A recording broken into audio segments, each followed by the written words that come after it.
Let's move on to some climate change news.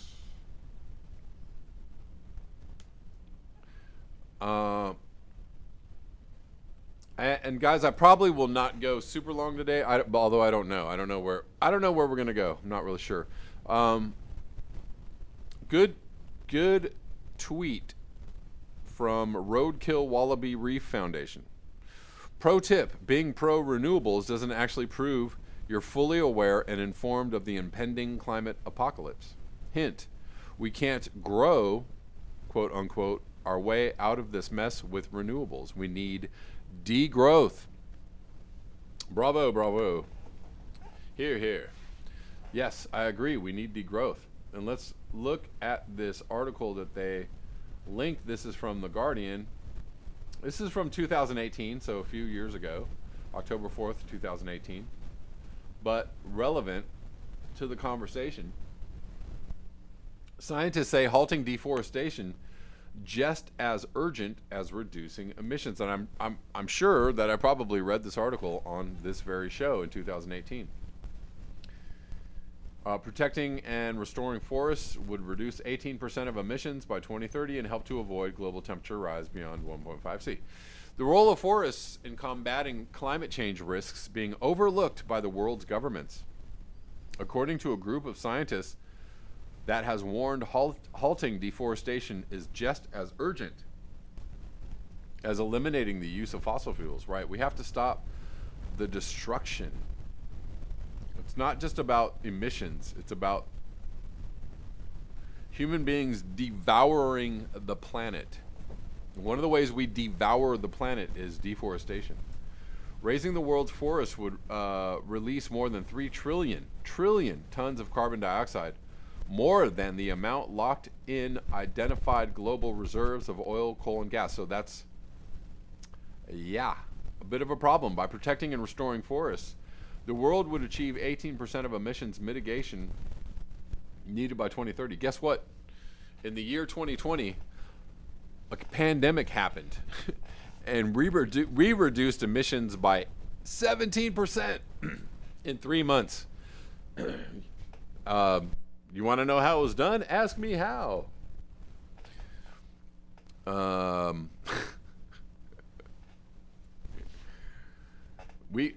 Guess what? If we saved the world's forest and stopped deforesting, and we did climate change lockdown scenario, well, that's a whole lot of emissions. Are we talking about 40%, almost 40% emissions? Holy shnikes, that's actually doing something. By protecting and restoring forests, the world would achieve 18% of the emissions mitigation needed by 2030 to avoid runaway climate change. The group of 40 scientists spanning 5 countries said in a statement, "We must protect and maintain healthy forests to avoid dangerous climate change and to ensure the world's forests continue to provide services critical for the well-being of the planet and ourselves." The statement reads, "The intervention comes as the UN's Intergovernmental Panel on Climate Change gathers in South Korea ahead of Monday's," this is a long time ago, "release of an eagerly awaited report on how the world can avoid warming of 1.5C beyond pre-industrial levels," which is actually almost impossible at this point, "an aspirational target of the landmark Paris climate deal." We'll just go ahead and call that impossible. Ain't gonna happen. We're gonna have to try and do many, many other things.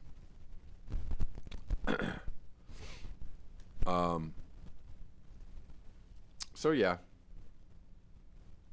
Boulder of Lamppost chainsaw buyback program. I like it. I like it. J Thadcast to avoid runaway. Run away. Yes. Pay people to not fly. Yes, boiled rope. That's an interesting idea. Lexi says pandemic is cringe. Okay. What isn't cringe, Alexi? Life is cringe. Humans are pine beetles. Yes, they are. Bobby Davis. That's good. You guys got a lot of good ones today. I like it. Humans are pine beetles. You try rubbing, you try scrubbing, and you still can't get rid of them. Muzza says New Zealand is planting Canadian pine trees. Toxic for soil, cut down 10 years. Piss taking carbon tax scheme. Jesus. Yeah. Andy the Gardener says we need a bit more than degrowth now. Lightweights, pa.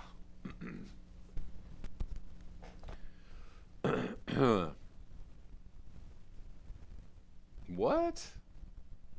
Poppy Davis says people are paying to have a meal on a plane that never leaves the ground. Okay.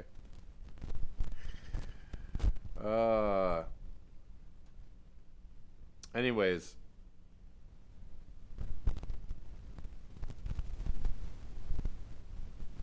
G. Demarest, when the pine beetles hit here in British Columbia, they said, we got to cut it down before they eat it. Yep, I know that they did. Excuse me. It's now 91 degrees at 11:40 a.m., October 13th.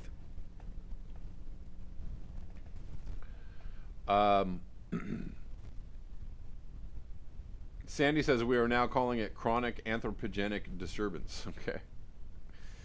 All right, so let's move on. Here's another good tweet from Go Green. Growing use of nitrogen fertilizers in the production of food worldwide is increasing atmospheric concentrations of N2O, a greenhouse gas 300 times, it's nitrous oxide, 300 times more potent than carbon dioxide that remains in the atmosphere for more than 100 years. Did you know that it had such a long life in the atmosphere? This is from phys.org from October 7th, 2020. Nitrous oxide emissions pose an increasing climate threat, study finds. Oh, crap. Rising nitrous oxide emissions are jeopardizing the climate goals of the Paris Agreement. According to a major new study by an international team of scientists, the growing use of nitrogen fertilizers in the production of food worldwide is increasing atmospheric concentrations of N2O. Did you guys know this? Did you know? Did you know? A greenhouse gas 300 times more potent than carbon dioxide that remains in the atmosphere for more than 100 years. Published today in the journal Nature, the study was led by Auburn University in the U.S. and involved scientists from 48 research institutions in 14 countries, including the University of East Anglia in the UK, under the umbrella of the Global Carbon Project and the International Nitrogen Initiative. The aim was to produce the most comprehensive assessment to date of all global sources and sinks of N2O. Their findings show N2O emissions are increasing faster than any emission scenario developed by the IPCC. Faster than expected. Good God. More than we thought. Holy shnikes. Consistent. Consistent with greenhouse gas scenarios that lead to global mean temperature increases well above 3C from pre-industrial levels. Dun, dun, dun. This is not good, guys. The Paris Agreement aims to limit warming to less than 2C, but ideally no more than 1.5. Okay, the study points to an alarming trend affecting climate change. N2O has risen 20% from pre-industrial levels.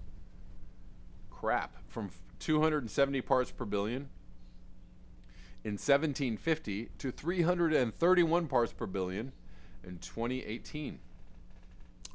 So, with the fastest growth observed in the last 50 years due to emissions from human activities. Gotta love those human activities.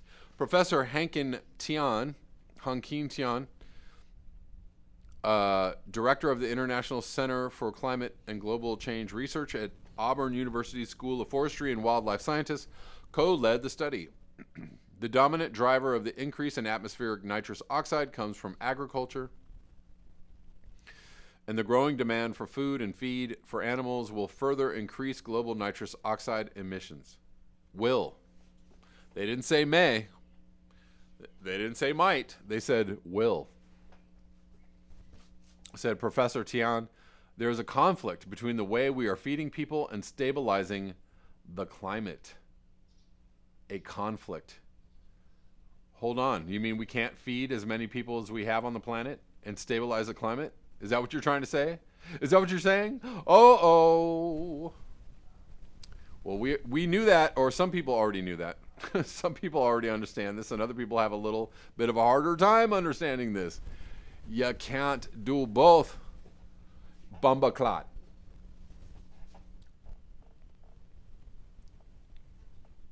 Like CO2, N2O is a long-lived greenhouse gas and is also currently the most significant human-induced agent depleting the stratospheric ozone layer. Depleting. If you're wondering about those crazy ozone holes, it might be N2O. It might be agriculture, which protects Earth from most of the sun's harmful ultraviolet radiation. Lead UK author Dr. Parvata Sundaralingam, that's a long one, Sundaralingam of UEA's School of Environmental Sciences said the study presents the most comprehensive and detailed picture to date of N2O emissions and their impact on climate. The new analysis identifies the factors driving the steadily increasing atmospheric levels of N2O and highlights the urgent need to develop effective mitigation strategies if we are to limit global warming and meet climate goals. Well, so we gotta stop deforestation, and we gotta stop industrial agriculture at the same time. How are we gonna do this, guys? How are we gonna do it? What's the road? What's the path? What's the outline? What does it look like? What are the ways in which we can do this all at the same time? I wonder. The study presents a comprehensive global N2O inventory that incorporates both natural and human-related sources. Excuse me. And accounts for the interaction between nitrogen additions to the Earth system and the biochemical processes that control N2O emissions. It covers 21 natural and human-related sectors between 1980 and 2016. Human-induced emissions, which are dominated by nitrogen additions to croplands, increased by 30% over the past 4 decades to 7.3 teragrams of nitrogen per year. Teragrams. The analysis also reveals an emerging N2O climate feedback, quote unquote, resulting from interactions between nitrogen additions to crops for food production and global warming, further enhancing emissions derived from agriculture. A feedback loop. The study found that the largest contributors to global N2O emissions comes from East Asia, South Asia, Africa, and South America. Emissions from synthetic fertilizers dominate releases in China, India, and the U.S. While emissions from that sounds like the entire planet, basically, right? Did they just say the whole wide world? Yes, they did. While emissions from the application of livestock manure as fertilizer dominates releases in Africa, hold on, and South America, hold on. I thought that livestock manure as a fertilizer, and some studies and or arguments, I've heard that livestock manure is really great for regreening the planet, right? For that regreening thing that we might want to try and do.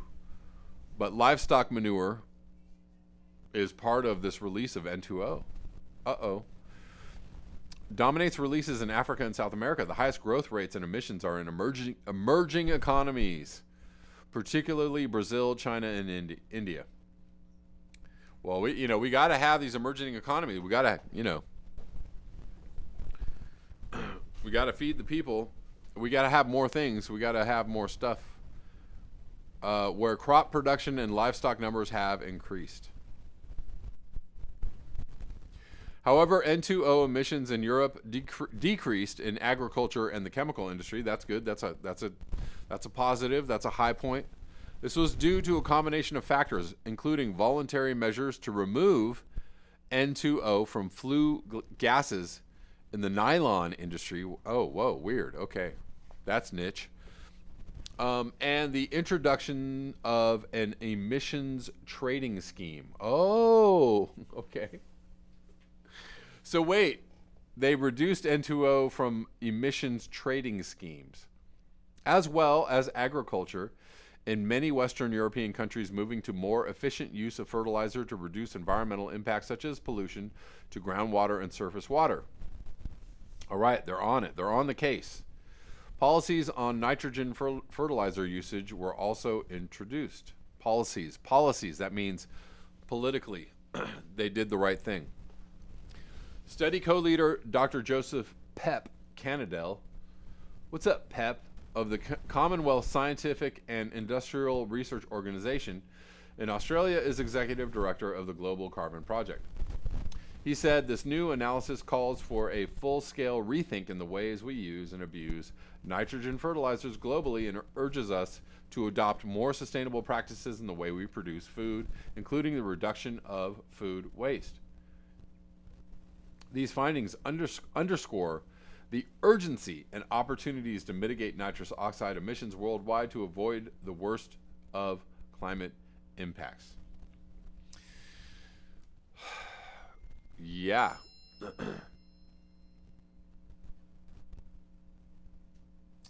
Yeah, guys.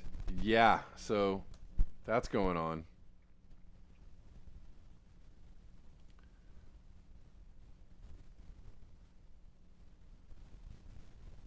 Jay Thadcast says, eat less.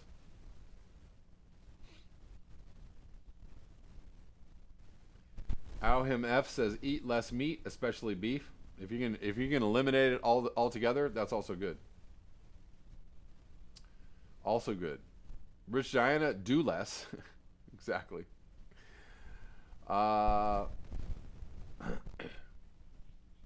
Kirsten Strand, excuse me. Slave labor is what the 21st century is all about. Agenda 2021. There you go. Rich Diana, niche is cringe. Exactly.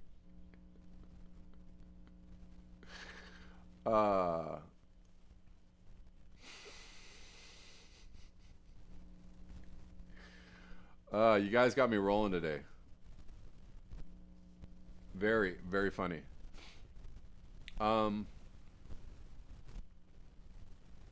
Let's see. What else are we going to cover today? Well, let's revisit plastic not being recycled just for a little while, and then I'm going to read some more of the Gray Zone article to get back to why Planet of the Humans was mostly right. A whopping 91% of plastic isn't recycled. Well, we just talked about this yesterday. Billions of tons of plastic have been made over the past decades, and much of it is becoming trash and litter, finds the first analysis of the issue. This is from 2 years ago, 2018. Mass production of plastics, which began just 6 decades ago, has accelerated so rapidly that has created 8.3 billion metric tons, most of it in disposable products that end up as trash. If that seems like an incomprehensible quantity, it is. Even the scientists who set out to conduct the world's first tally of how much plastic has been produced, discarded, burned, and put in landfills were horrified by the sheer size of the numbers. We all knew there was a rapid and extreme increase in plastic production from 1950 until now. But actually quantifying the cumulative number for all plastic ever made was quite shocking, says Jenna Jambeck, a University of Georgia environmental engineer who specializes in studying plastic waste in the oceans. This kind of increase would break, quote unquote, any system that was not prepared for it. Break. And So we're doing a really good job of trying to break our system. And this is why we have seen leakage, I love that word, leakage, from global waste systems into the oceans, she says. Plastic takes more than 400 years to degrade, so most of it still exists in some form. Only 12% has been incinerated, and that's also got to be a really lovely way to get rid of plastic, don't you think? The study was launched 2 years ago as scientists tried to get a handle on the gargantuan amount of plastic that ends up in the seas and the harm it is causing to birds, marine animals, and fish. The prediction that by mid-century the oceans will contain more plastic waste than fish, ton for ton, has become one of the most quoted statistics and a rallying cry to do something about it. Oh, what, dear viewers, what shall we do? Excuse me 1 second.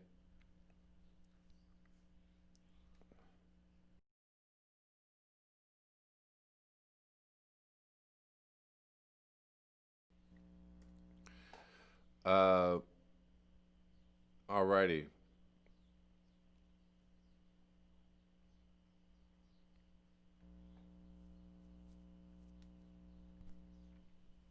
So,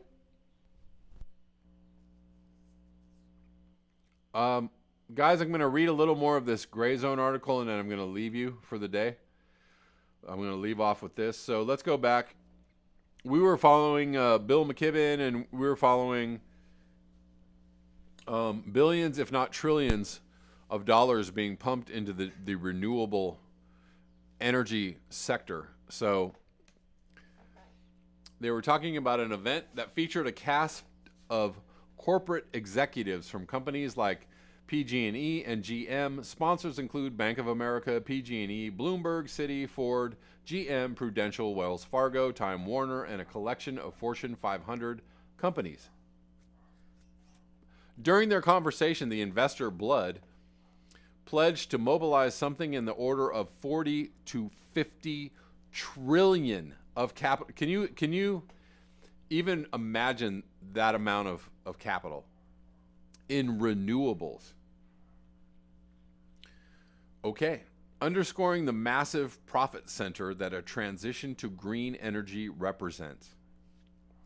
It's entirely dependent on what kind of political will we can muster, McKibben proclaimed, pledging to work towards Blood's goal. The unsettling sight of McKibben discussing multi-trillion-dollar profit possibilities with a former Goldman Sachs banker was featured prominently in Planet of the Humans and undoubtedly helped inspire the ferocious backlash against the documentary by the 350.org Founders Network. McKibben was far from alone among climate justice warriors in his dalliance with the billionaire class, however. A foundation-supported ragtag bunch. Before Josh Fox launched his media blitz against Planet of the Humans, he directed a full-length documentary vehicle for 350.org titled Divest. For the 2016 film, Fox followed McKibben and allies like Naomi Klein as they embarked on a cross-country road trip to promote fossil fuel divestment. Fox's ties to the professional activists extend to the funding network centered around the Environmental Grant Makers Association. That's a Rockefeller spinoff. Between 2012 and 2017, Fox's film company, International Wow, reported grants totaling $2.5 million. Much of that funding came courtesy of the Rockefeller Brothers Cultural Innovation Fund and Rockefeller MAP Fund, as well as the Ford and Park Foundations. These are the featured partners of the International Wow company that Josh Fox runs.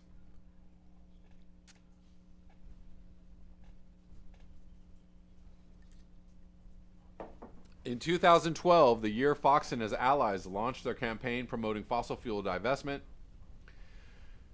he co-founded an environmental advocacy group called the Solutions Project. He conceived the organization alongside celebrity actor Mark Ruffalo, former Tesla executive Marco Krapels, and Stanford University's Mark Jacobson the professor behind the dubious 2050 all renewables projection. The four founders gathered seed money from the Leonardo DiCaprio Foundation of the eponymous film actor, and from the 11th Hour Foundation of Google CEO Eric Schmidt and his wife, Wendy, according to Fox. Fox said that after a power struggle and an attempt to force him out in order to raise several million from the Sierra Club, he, Krapels, and Jacobson eventually left the organization. Krapels has since launched an electric battery company in Brazil, another country that happens to hold a massive reserve of lithium and other minerals necessary for his products. Brazil has experienced a rush on lithium mining in recent years thanks to the roaring demand for lithium-ion batteries.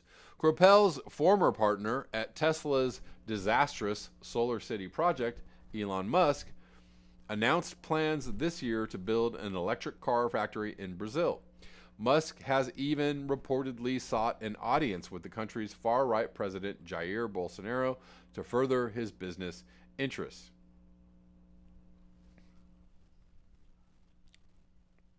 And here's a tweet from Marco Krapel saying that Planet of the Humans is misleading.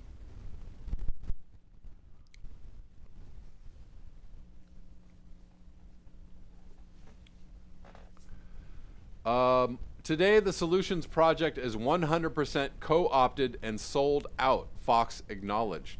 Indeed, the group's board members currently include Brandon Hurlbut, a former Obama Department of Energy official who founded Boundary Stone Partners, a lobbying firm that represents the nuclear industry. Also on the board is Billy Parrish, the founder of Mosaic, a financial firm that declares its mission to revolutionize two of the biggest industries in the world, energy and finance. Mosaic's website states, "We focus on the integration of doing good for the planet and doing well financially." All right. According to its website, the Elon Musk Foundation is among the Solutions Project's funders.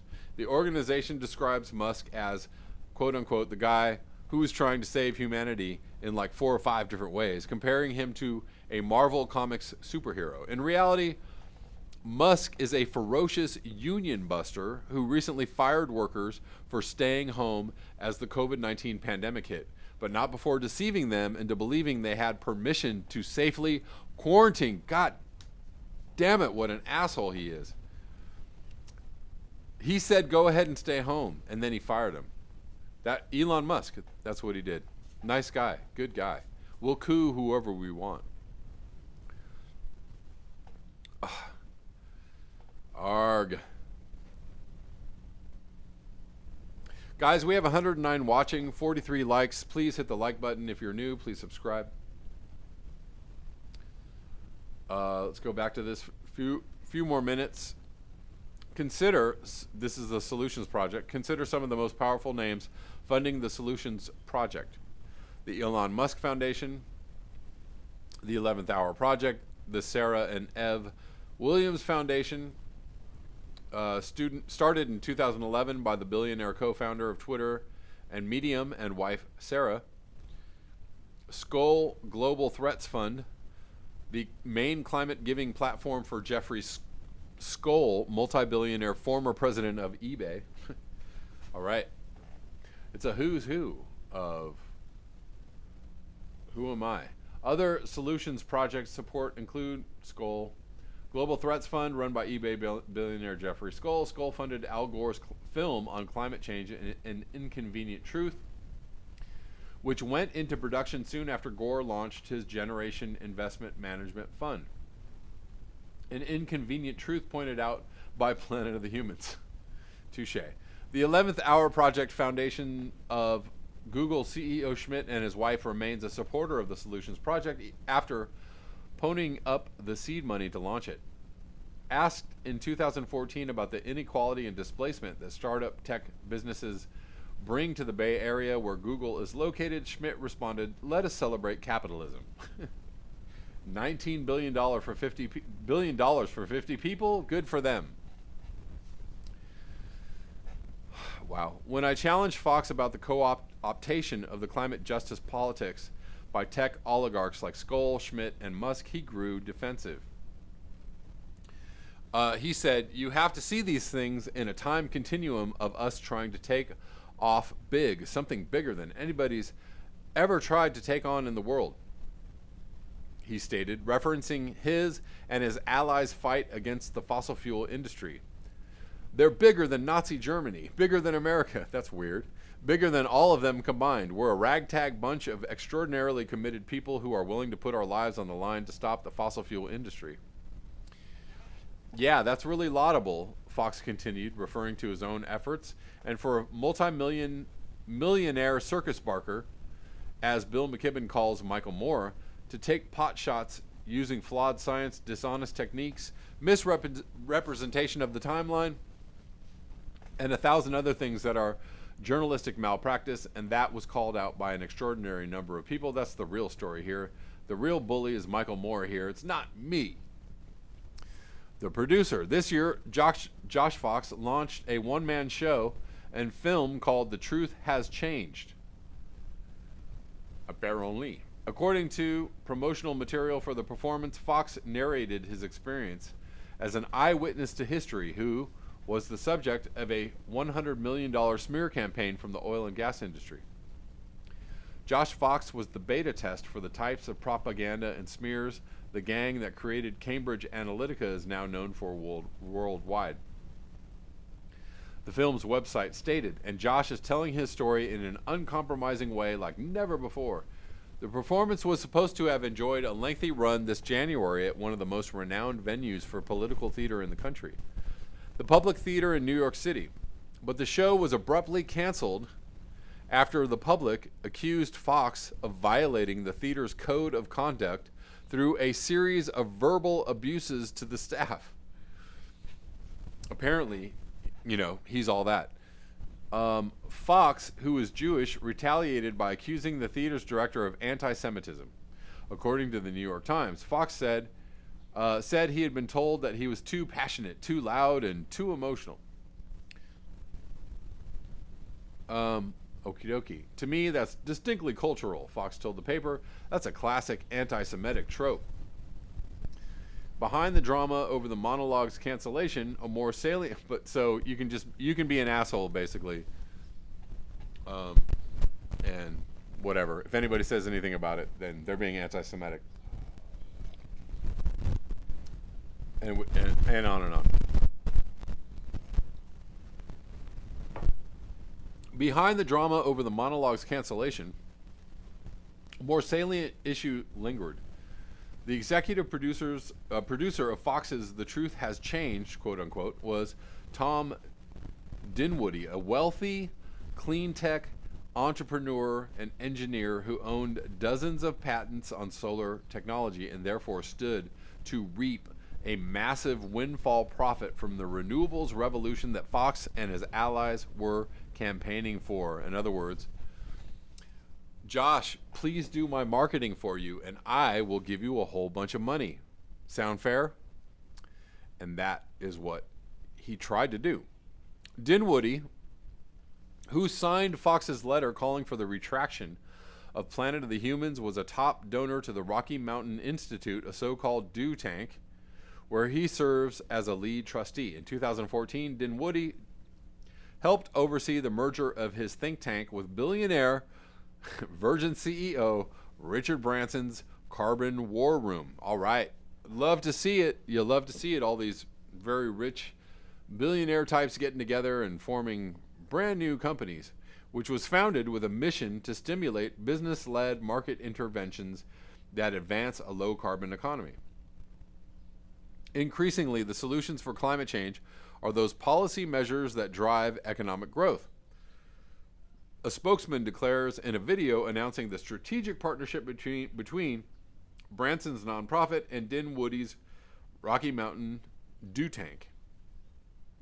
In the same video, billionaire former Democratic Party presidential candidate and Rocky Mountain Institute donor Tom Steyer, remember him, emphasized the profit motive behind the renewables transition. Changing the way we generate and use energy is the largest industry in the world, in the history of the world. There is no time to waste.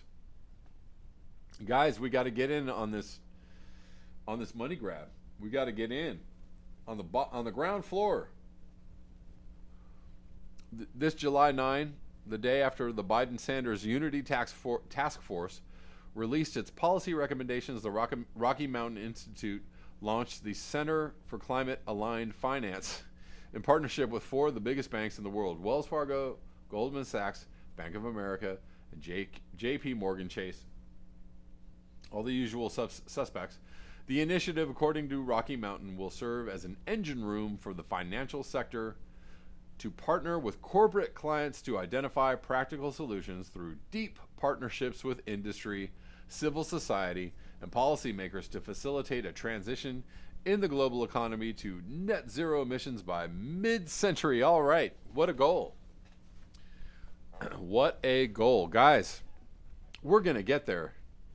We're going to make it after all, thanks to all these billionaires promoting clean tech. Guys, that's all I'm going to read for the moment. I've run out of time. But I thank you for your eyes, your ears, and your conscience. Hey guys, remember to like, share, and subscribe, and you can support the channel at the links below, PayPal, Patreon, Square. Also, if you'd like to watch the live streams, you can watch the live streams on my Patreon channel. You can subscribe for as little as $1. So hopefully I will see you over there.